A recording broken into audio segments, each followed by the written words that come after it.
On your mark, Get set, go! go! And in second place, Big Mice. Woo! And in first place, Testament. Well done, Testament. Well done, Big Mice. Big Mice and Testament, that was fun.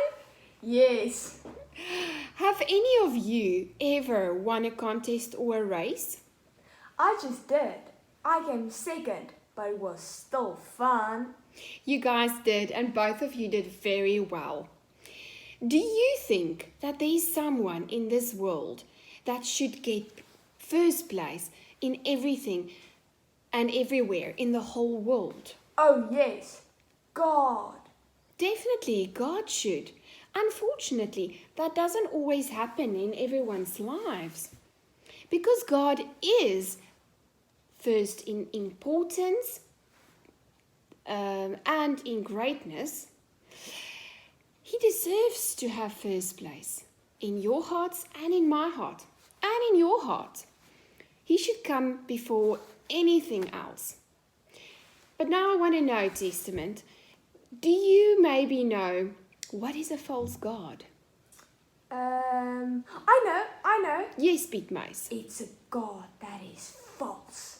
Yes, that means that it's actually not the real, true, living God. An example of a false god can be something like this. It's an image carved from wood, and then people pray to it.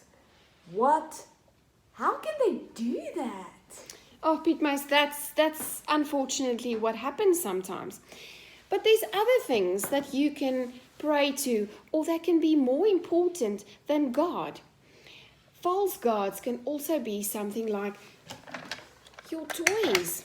Because you spend so much time playing with your toys, you don't have time for God. Or perhaps watching TV. Really? Yes, if you always spend your time watching TV and not spending time with God, that can be an idol as well. It becomes more important to you than God. And you know what? God should always be first in our lives. Another thing that can be in your way is money. Money? Money can keep us away from God because you don't think you need God. We can buy whatever we need, and if we're in trouble, we can use our money. And then that can also become more important than God. You see, to have lots of money and nice toys to play with and money to buy more toys and even TV, there's nothing wrong with these things. But if it takes you away from God because you want to spend your money or you want to play or rather watch TV, then that can be an idol. What else can you think of that can be an example of something that's more important than God? What about sports? Definitely, that's a very good example. Playing rugby or playing cricket. To some of us, that's very important and we enjoy it a lot, right? Yes. But there's nothing wrong with playing cricket or rugby or spending time playing sports. But if that takes all your time away and you don't have time to spend with God, then this becomes first place in your life. And who should be first in your life? God.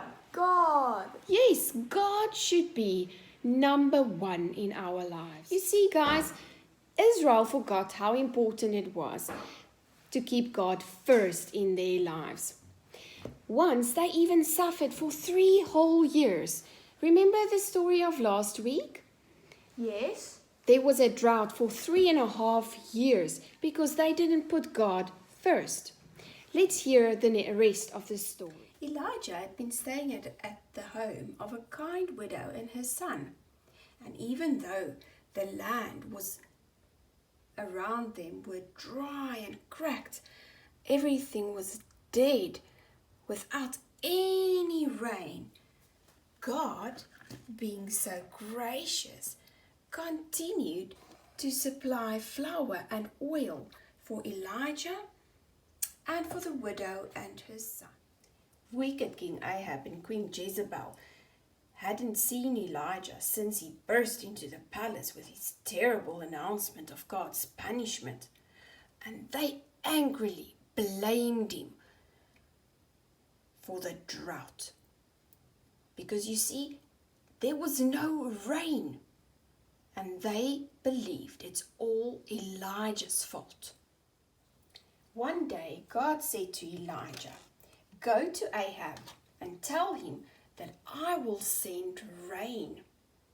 Elijah knew that this is a very, very dangerous thing to do, but he served the living God, who is more powerful and stronger than any king. So Elijah obeyed. When Elijah and King Ahab finally saw each other again, the king's eyes blazed with anger and he shouted, "Are you the one who's making trouble for Israel?" Elijah was not frightened by the king. He just replied, "I have not troubled Israel. You have. You have forsaken all the commandments of the Lord, and you told the people to follow a false god called Baal." Elijah challenged the king, "Call all the people of Israel to come together at Mount Carmel." All the 450 prophets of Baal and all the 400 prophets that eat at your table. Ooh, what was Elijah planning to do? As the morning sun rose, thousands of curious people gathered and slowly made their way up to the rocky path. The 450 prophets of Baal arrived, and King Ahab also arrived with his many servants. Elijah looked at the people and asked, "How long will you wait to decide?" He called out, "If the Lord is God, follow him. But if Baal is God, then follow him."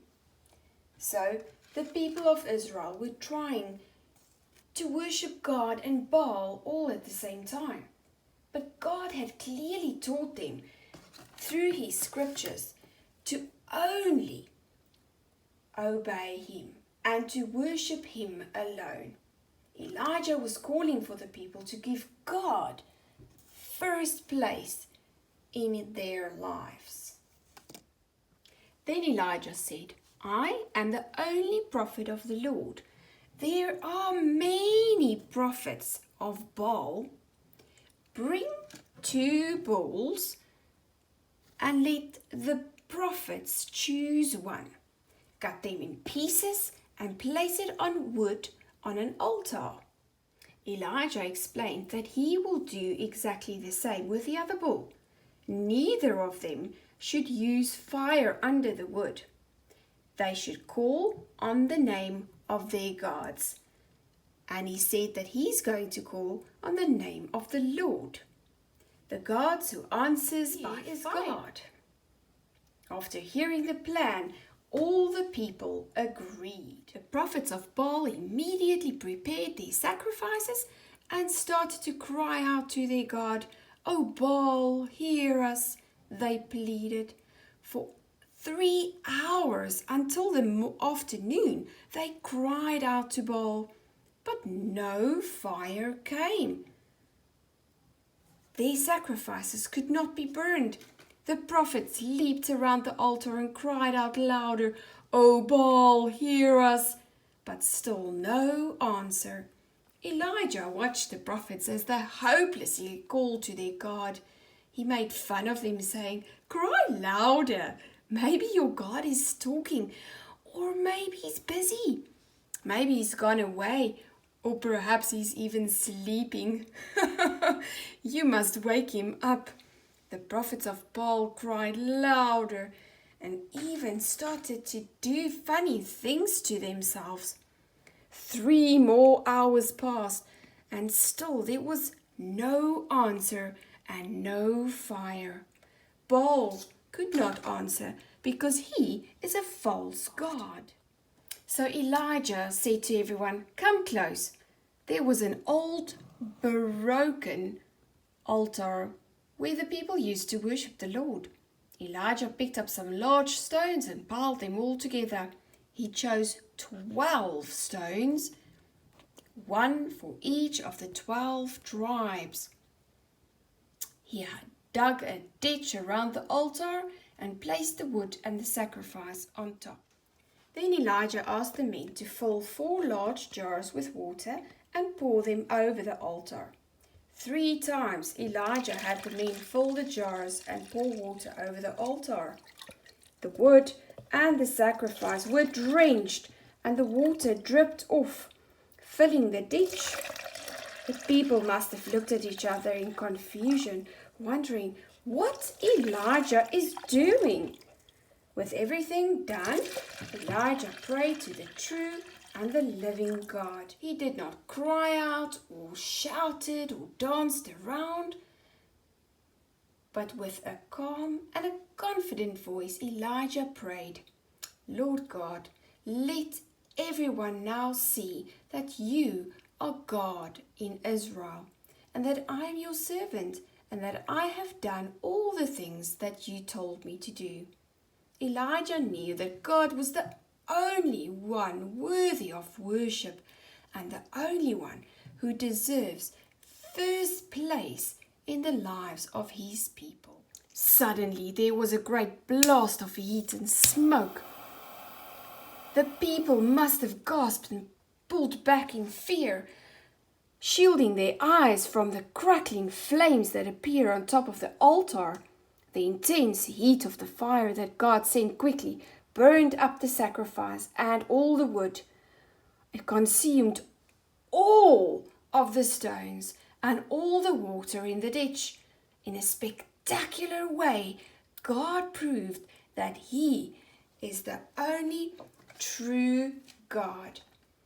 He deserves first place in the lives of His people. Convinced by what they saw, the people bowed in worship, shouting, "The Lord God, He is truly the only living God." Elijah went to the top of the mountain with his servant. He bowed his face down low to the ground. While Elijah prayed, his servant went and looked towards the sea, watching for rain. 6 times he checked if there's any clouds forming. The 7th time he came back to report to Elijah that there's a small cloud the size of a man's hand that is starting to form. Elijah sent his servant to tell King Ahab to hurry back to the palace before the rain is coming. Soon the sky over Mount Carmel darkened with thick, dark clouds. The wind blew hard and the rain fell.